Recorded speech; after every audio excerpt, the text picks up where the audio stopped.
It's Patrick Hutzel from intensivecarehotline.com with another quick tip for families in intensive care. So today's tip is about another success story that we had with one of our clients. So I was actually talking to a client yesterday who was in ICU from September 2021 to December 2021 for over 2 months.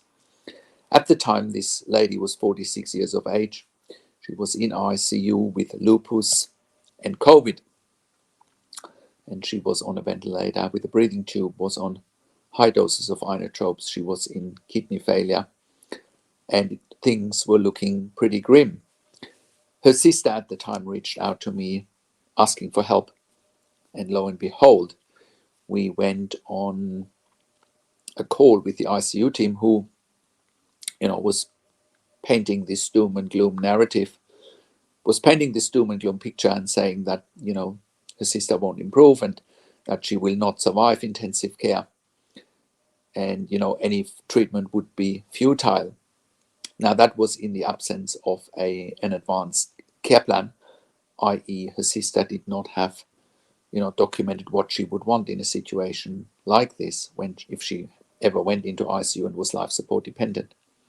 Anyway, what we also did at the time, we gave the family, or we educated the family on an option of the tracheostomy, which the hospital at the time conveniently withheld from the family.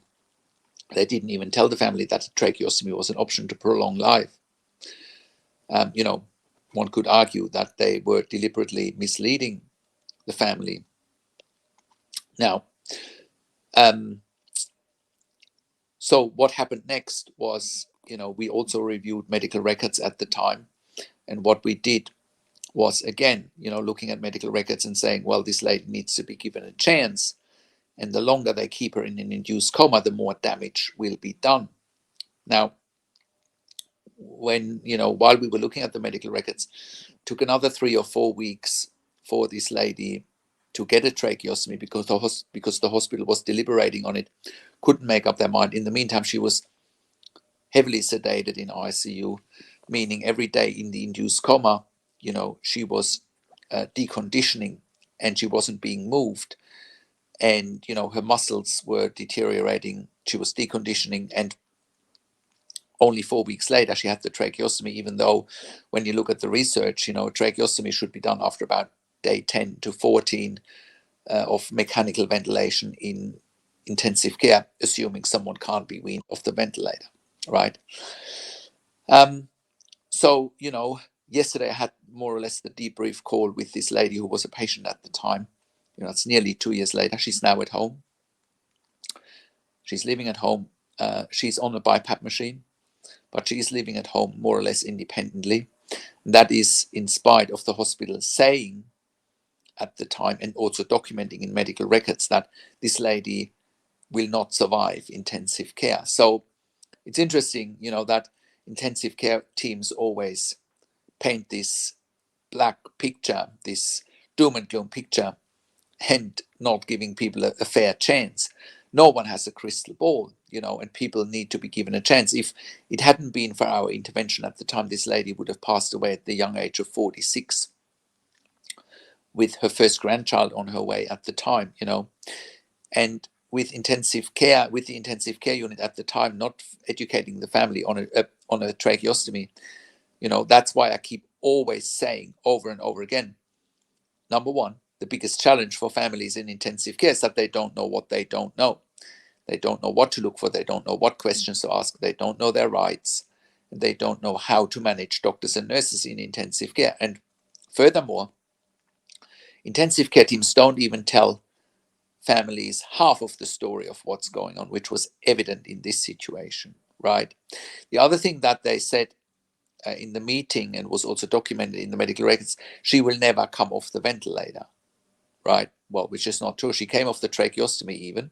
Yes, she has a BiPAP machine overnight, but she's not on a BiPAP machine during the day, right? So predictions in ICU are average at best, and we've seen this over and over again.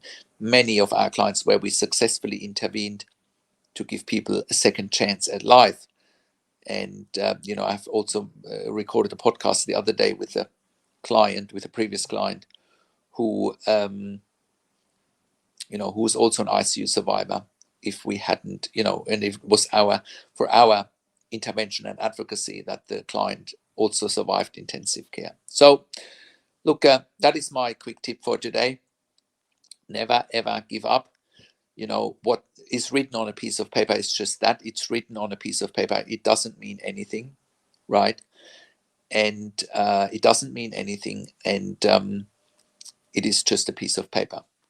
So that is my quick tip for today. If you have a loved one in intensive care, go to intensivecarehotline.com, call us on one of the numbers on the top of our website, or simply send us an email to support@intensivecarehotline.com with your questions. Also, have a look at our membership for families in intensive care at intensivecaresupport.org. There you have access to me and my team 24 hours a day in the membership area and via email, and we answer all questions intensive care related. I also offer one-to-one consulting with families, with doctors, nurses. I can represent you in meetings with doctors and nurses, and obviously we review medical records. We review medical records in real time. If you need a second opinion, we can give you a second opinion very quickly. And if you need a medical record review after intensive care because you need closure, you have unanswered questions, or you are suspecting medical negligence, please contact us as well. Thank you so much for watching. Subscribe to my YouTube channel for regular updates for families in intensive care. Click the like button, click the notification bell. Comment below what you want to see next and what questions and insights you have from this video. Thanks for watching. This is Patrick Hutzel from intensivecarehotline.com, and I will talk to you in a few days. Take care for now.